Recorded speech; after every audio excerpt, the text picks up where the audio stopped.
எங்கட அறிவு எங்கட புத்தி இந்த உலக மக்கள்கிட்ட கருத்து என்னண்டா, ஒருவர் அல்லாஹ்க்கு நெருக்கமானவராக இருந்தா அவர் சோதிக்கப்படக்கூடாது, அவர் கஷ்டப்படக்கூடாது, அவர் நல்ல நிலைமையில் இருக்கணும், அவருக்கு பிரச்சனைகள் கஷ்டங்கள் கவலைகள் நெருக்கடிகள் வரக்கூடாது, அவருடைய வாழ்க்கை ஸ்மூத்தாக நல்ல நிலைமையில போய்கொண்டிருக்கணும் என்றது தான் மக்கள்கிட்ட சிந்தனை.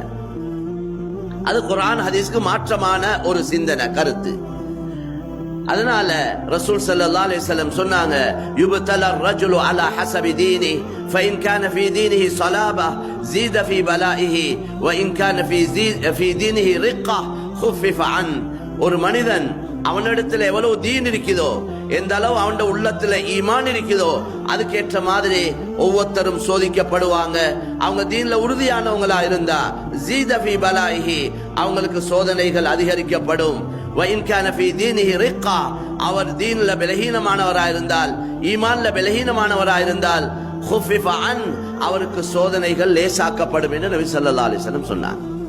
அந்த அடிப்படையில் எந்த அளவு அல்லாஹ்வை நெருங்குறோமோ அந்த அளவு நாங்க சோதிக்கப்படுவோம், பல அமைப்பிலையும் சோதிக்கப்படுவோம்.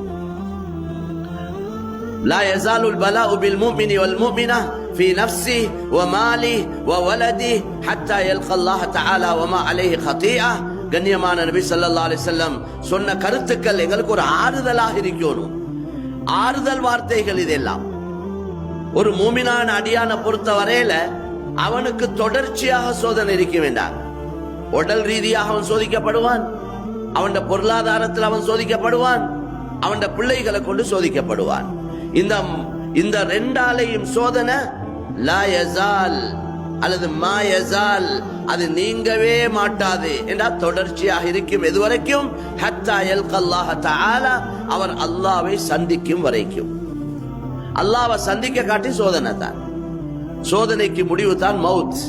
அதனால தான் நபி ஸல்லல்லாஹு அலைஹி வஸல்லம் ஒரு தடவை சஹாபாக்களோட இருந்து கொண்டிருக்க கொல ஒரு ஜனாசா போய் கொண்டிருந்தது. ரசூலுல்லாஹ் பார்த்து சொன்னாங்க, அந்த ஜனாசாவை பார்த்து முஸ்தரீஹுன் அவ் முஸ்தராஹுன் மின்ஹு, இந்த ரெண்டு வார்த்தையை பாவிச்சாங்க, முஸ்தராஹ் அவ் முஸ்தராஹ் மின்ஹு என்றாங்க. சஹாபாக்களுக்கு இந்த வார்த்தையுடைய கருத்து விளங்க இல்ல. கேட்டாங்க, மல் முஸ்தரீஹ் வ மல் முஸ்தராஹு மின்ஹு யா ரசூலல்லாஹ். முஸ்தரீஹ் என்ற வார்த்தையை சொன்னீங்க, முஸ்தராஹ் மின்ஹு என்ற ஒரு வார்த்தையும் சொன்னீங்க, அதோட விளக்கம் என்னன்னு கேட்டதற்கு கண்ணியமான நபி ஸல்லல்லாஹு அலைஹி வஸல்லம் சொன்னாங்க, ஃபஅம்மல் அப்துல் முஃமினு யஸ்தரீஹு மின் நஸபித் துன்யா வ அதாஹா இலா ரஹ்மத்தில்லாஹ்.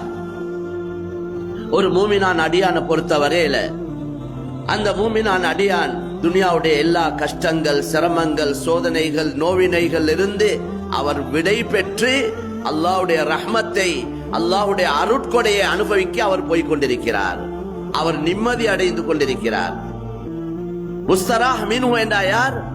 வஅம்மல் அப்துல் ஃபாஜிரு யஸ்தரீஹு மின்ஹுல் இபாது வல் பிலாது வஷ்ஷஜரு வத்தவாப் என்று சொன்னாங்க.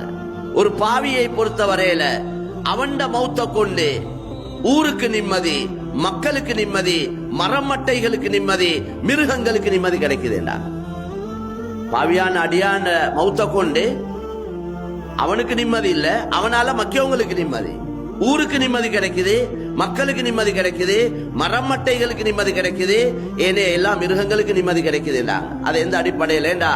பாவிகளுடைய பாவங்களால தான் இந்த உலகத்துக்கு சோதனைகள் வந்து கொண்டிருக்கிறது, அழிவு நாசங்கள் வந்து கொண்டிருக்கிறது. பூகம்பமா இருக்கட்டும், சூறாவளியா இருக்கட்டும், சுனாமியா இருக்கட்டும், அல்லது வேற எந்த வகையான தண்டனைகள் சோதனைகளாக இருக்கட்டும், இந்த தவறு செய்யக்கூடியவங்களோட பாவிகளுடைய பாவங்களால வந்து கொண்டிருக்கிறது.